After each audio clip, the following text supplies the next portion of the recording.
I'm a soldier. And some years ago, we were called up on a deployment overseas.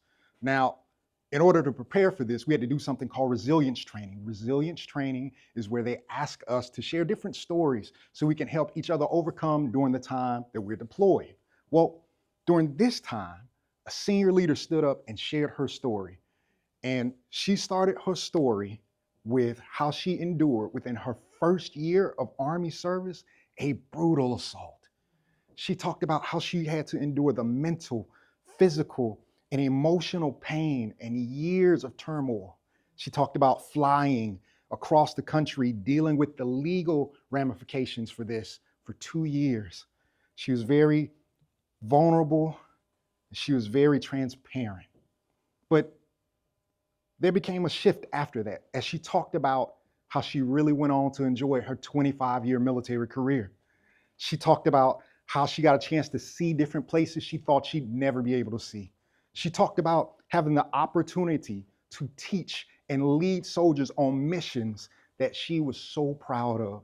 But the thing she cared about the most was the soldiers she was able to mentor who went on to have fantastic careers themselves. And as she was wrapping up her story, there was a young soldier who had been in the Army just a year herself who began to weep. And it was very noticeable. And myself, and I think everybody else, thought that the reason she was weeping was because the story was kind of emotional, right? But what we didn't know was that soldier was enduring the exact same brutality that the senior leader had just endured. And all of a sudden, through tears and shaking and frustration, the soldier stood up and she said, I'm going through the same thing that you just talked about. And as a matter of fact, the perpetrator is right there.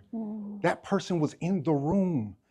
And the second she said this, I stood up and other leaders stood up. We separated him. We pushed him to one room. We pushed her to another room. And then we found out that she wasn't the only one. He was doing this to 3 other people.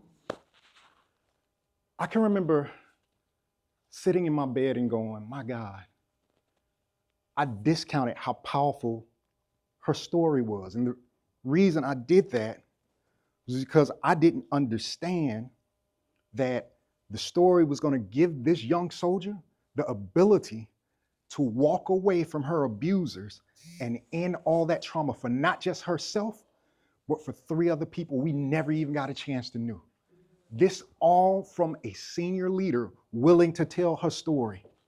Now I say this to you all to impress upon you the potential power of your own story. Your story may not have that level of impact. Your story may not save somebody's life that day, but your story will have significance, and your story will give somebody the strength to move from where they are to where they can be.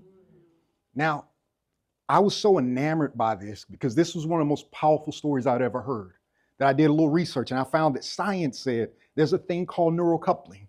And what neural coupling allows the mind to do is when a speaker is speaking and that person is engaging, your mind will synchronize with the speaker or the storyteller to the point where you start sharing emotions and feelings. You don't just hear the story. You take that information and you turn it into something that you feel that is deeper than the moment.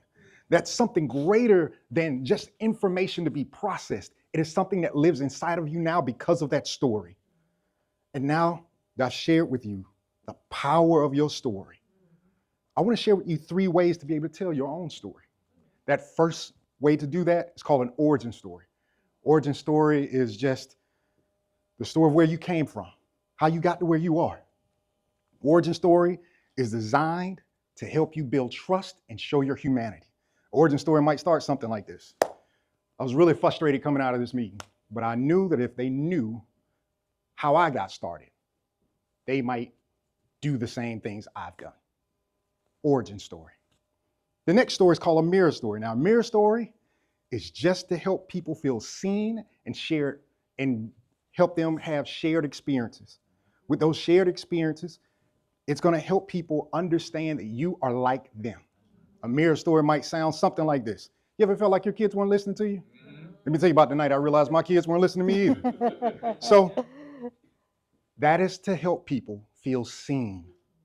The next story It's called a stand story. And I think a stand story can be really powerful because a stand story is your personal beliefs, your core values. A stand story is designed to attract the right people and repel all the wrong ones. Stand story might sound something just like this. I don't think anybody should go downtown. This is why. I know it's not popular, but this is what I think. Now, I just shared with you 3 ways to be able to tell your story. Now that you have 3 ways to tell your story, here's my challenge to you. Within the next 24 hours, I want you to take 2 minutes, pull out your phone, and tell your story in one of these 3 ways. Just share it. You don't have to do anything special. You don't have to perform. Just share your story and tell people how you learned something from it, how you grew from it, how you expanded. What did you achieve? What did you overcome from your story? So the Bible says we're overcome by the blood of the Lamb and the word of our testimony. That word testimony is your story. Now, story isn't just something that you survived. Your story is something that you can use to help somebody overcome. Now, you don't have to be internet famous. You don't have to have tons of followers. You don't have to have a lot of books. The world doesn't have to know you. You don't need titles or anything else. You just need to be willing. So in the next 24 hours, take this opportunity to be willing to turn your life into a tool, one that you can use to lead, one that you can use to teach, one that you can use to speak, one that you can use to inspire. And with that said, I just need you to understand one thing. You have a story that is powerful. Tell your story and change somebody's life. I'm Thaddeus McNeil. Thank you.